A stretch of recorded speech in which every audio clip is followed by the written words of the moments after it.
Shalom, jemaat Tuhan. Dengan sukacita saya bisa ada di hadapan saudara kembali hari ini. Dan saya percaya semua jemaat Tuhan juga tetap sukacita. Ingat, tetap sukacita. Jangan mau diombang-ambingkan dengan keadaan yang sedang tidak menentu hari-hari ini. Jangan mau diombang-ambingkan dengan situasi kondisi yang lagi nggak stabil hari-hari ini. Jemaat Tuhan, saya punya satu ayat yang saya ingin berikan kepada saudara semuanya di dalam Amsal 4 ayat yang ke-23. Amsal 4 ayat yang ke-23 berkata, "Jagalah hatimu dengan segala kewaspadaan, karena dari situlah terpancar kehidupan." Saudara, ada satu pesan nasihat dari Amsal di sini, jagalah hatimu dengan segala kewaspadaan. Saudara, jemaat Tuhan, di situasi seperti hari-hari ini, di keadaan seperti bulan-bulan ini, kita sangat membutuhkan jaga hati. Sangat butuh untuk tetap menjaga hati.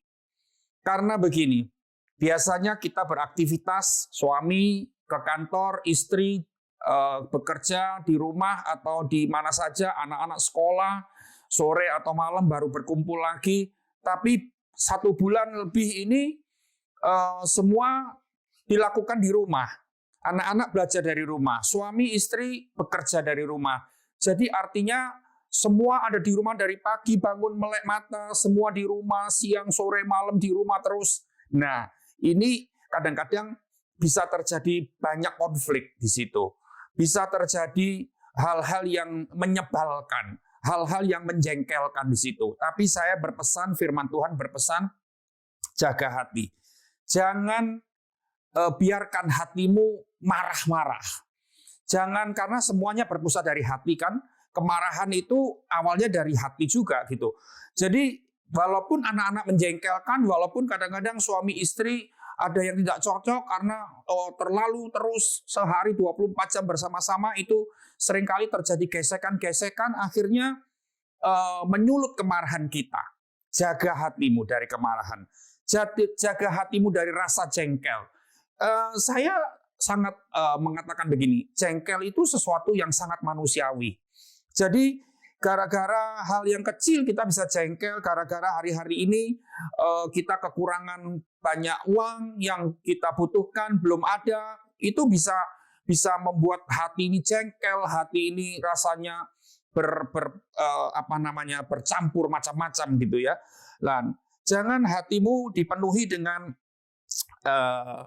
kemarahan, kejengkelan, keluh kesah, rasa bosan ya. Rasa bosan ini kan kadang-kadang kita selalu beraktivitas di rumah, biasanya di aktivitas di rumah, sekarang kita harus beraktivitas di luar rumah maksud saya. Sekarang kita beraktivitas semua di rumah, membuat kita bosan. Biasanya kita jalan-jalan ke mall, kita nonton, kita makan-makan di luar. Sekarang semua harus di dalam rumah semua. Jadi artinya sebagai seorang manusia pasti akan merasa bosan, merasa jenuh, merasa akhirnya timbul rasa jengkel, ya sensi mulai. Jadi ketika kita sudah mulai jenuh, kita mulai bosan, sudah jengkel, ada sesuatu yang tidak enak, ada sesuatu yang menyulut kemarin kita jadi marah dan sebagainya. Jaga hatimu dari semuanya itu, ya, karena itu tidak mendatangkan sesuatu yang baik untuk kita. Kekasih Tuhan, jemaat Tuhan, jaga hati dari apa lagi? Jaga hati dari kesedihan. Ya memang banyak kesedihan. Kemarin saya mendengar sebuah video, ada satu perusahaan, ada satu pabrik yang mem-PHK 1.800 karyawannya. Dan itu baru satu orang, baru satu tempat. Saya dengar banyak beberapa orang karyawan yang dirumahkan dan kehilangan pekerjaan dan semuanya. Terjadi kesedihan, ada kekhawatiran, ada ketakutan, dan macam-macam. Ya, jangan sampai kita terjebak di hal-hal seperti itu dan kita akhirnya lupa untuk menjaga hati. Kita harus menjaga hati dengan segala kewaspadaan, kata firman Tuhan, karena dari situlah terpancar kehidupan. Kita akan lihat begini. Kalau kita di masa-masa sulit seperti ini, kita tetap jaga hati, kita bersih, hati kita tidak lagi menyimpan kemarahan, tidak gampang jengkel, tidak pahit hati dengan segala keadaan, dengan orang-orang yang menyebalkan kita. Maka kita akan lihat hasilnya di hari-hari yang akan datang. Dan jemaat Tuhan, saya juga ingin mengingatkan kita, jaga hati dari kesombongan juga, hati-hati. Ya, saya melihat gejala-gejala seperti ini. Ada kalau kita mendengar ada seorang anak Tuhan, ada seorang hamba Tuhan yang meninggal karena COVID, yang meninggal karena ini dan itu, kena musibah, kita merasa, itu orang berdosa. Sampai akhirnya dia meninggal, kena COVID. Nah, itu Tuhan tidak melindungi dan sebagainya. Stop dari pikiran-pikiran seperti itu. Jaga hatimu dari segala kesombongan, kecongkakan, dan engkau merasa dirimu sudah baik. Buktinya sampai hari ini sehat. Buktinya sampai hari ini tidak kena penyakit. Saudara-saudara, jemaat Tuhan, jaga hatimu baik-baik. Jangan sampai kita menjadi sombong, kita menjadi menghakimi orang lain. Kalau barusan terjadi ada gereja terbakar, kebakaran hebat, dan kita merasa bahwa gereja itu berarti begini begitu. Stop, jangan pakai hatimu untuk hal-hal yang seperti itu, karena itu tidak berguna bagi kita. Saya anjurkan begini, saya sangat mendorong jemaat Tuhan, pakai hatimu setiap hari untuk mengucap syukur. Ucapan syukur itu memang keluar di mulut kita, tapi awalnya dari hati. Hati kita yang selalu mengucap syukur, keluar di mulut kita ucapan syukur, kata-kata itu. Saya ingatkan, jangan sampai di situasi seperti ini kita terjebak dalam hal-hal yang tadi saya sampaikan. Kita tetap harus menjaga hati, sehingga hati kita tetap damai, hati kita tetap sukacita, hati kita tetap berserah sama Tuhan, kita tidak takut, kita tidak putus asa, kita tidak terjebak dari hal-hal yang negatif yang lain, tetapi tetap memiliki hati yang bersih di hadapan Tuhan. Dan itu sangat positif hasilnya untuk kita semua. Saya bersyukur begini, setiap hari banyak pergumulan. Dalam masa-masa seperti ini, pasti saya banyak pergumulan. Kita semua banyak pergumulan.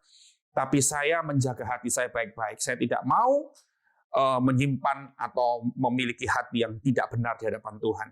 Saya mau ucapkan syukur selalu.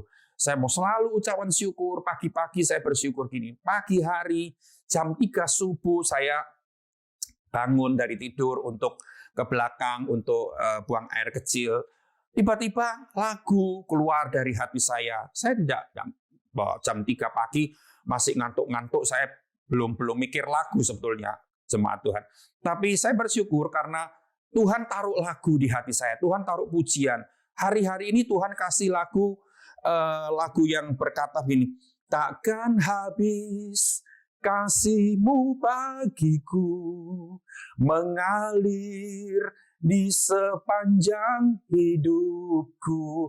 Itu Tuhan taruh lagu itu di hati saya. Padahal lagu ini jarang saya nyanyikan dan sudah lama kami di gereja tidak pernah nyanyi lagu ini. Tetapi tiba-tiba Tuhan taruh lagu itu. Kenapa? Karena kita menjaga hati. Supaya hati kita tetap bersih dan hati kita keluar puji-pujian. Di masa sulit ini banyaklah bersyukur. Banyaklah memuji Tuhan. Pagi hari buka dengan ucapan syukur pada Tuhan. Hari ini ada pertolongan Tuhan. Hari ini ada mujizat Tuhan. Tuhan akan melindungi kami. Tuhan akan menyertai kami. Kami bersyukur Tuhan.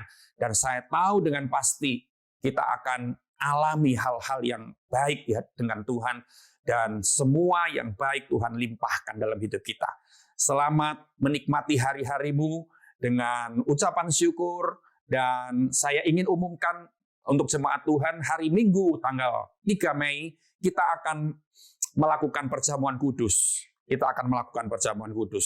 Ya, jadi jemaat Tuhan boleh mulai ambil di kantor gereja setiap hari, antara jam 10 sampai jam 3 sore, mau ambil hosti, mau ambil anggur. Tetapi kalau Bapak, Ibu, Saudara tidak sempat mengambil di gereja karena letaknya jauh dan sebagainya, boleh mengganti dengan roti tawar atau biskuit, lambang dari tubuh Kristus, dan anggur itu bisa dipakai sirup atau teh. Ya, tapi kalau jemaat Tuhan bisa ambil di gereja, silakan mengambil sesuai dengan kebutuhan satu keluarga. Tanggal 3 Mei, hari Minggu depan, kita akan merayakan perjamuan kudus bersama-sama. Dan ada satu berita lagi yang saya harus sampaikan. Tanggal 4 Mei kita akan melakukan puasa raya bersama-sama sampai tanggal 10 Mei. Jadi selama 7 hari penuh kita akan melakukan puasa raya. Nah, kita jemaat Tuhan selalu melakukan puasa ini setiap 3 bulan sekali. Yang pertama di tahun 2020 adalah bulan Februari, dan untuk yang kedua ini adalah bulan Mei. Kita ambil tanggal 4 Mei sampai 10 Mei. Saudara bisa pilih waktu yang saudara mau lakukan. Yang pertama, pilihan pertama, kita stop makan jam 6 sore, kita stop makan, dan jam 12 siang besoknya kita buka puasa. Yang kedua, pilihan yang kedua, kita stop makan di jam 10 malam, dan kita akan berbuka puasa besoknya jam 4 sore. Jadi, jemaat Tuhan, sambut puasa raya ini dengan sukacita, karena saya percaya melalui puasa kita ada hal-hal yang ajaib yang Tuhan siapkan dan Tuhan akan limpahkan kepada kita semua. Haleluya. Selamat menikmati hari-hari saudara dengan ucapan syukur. Tuhan Yesus memberkati. Amin.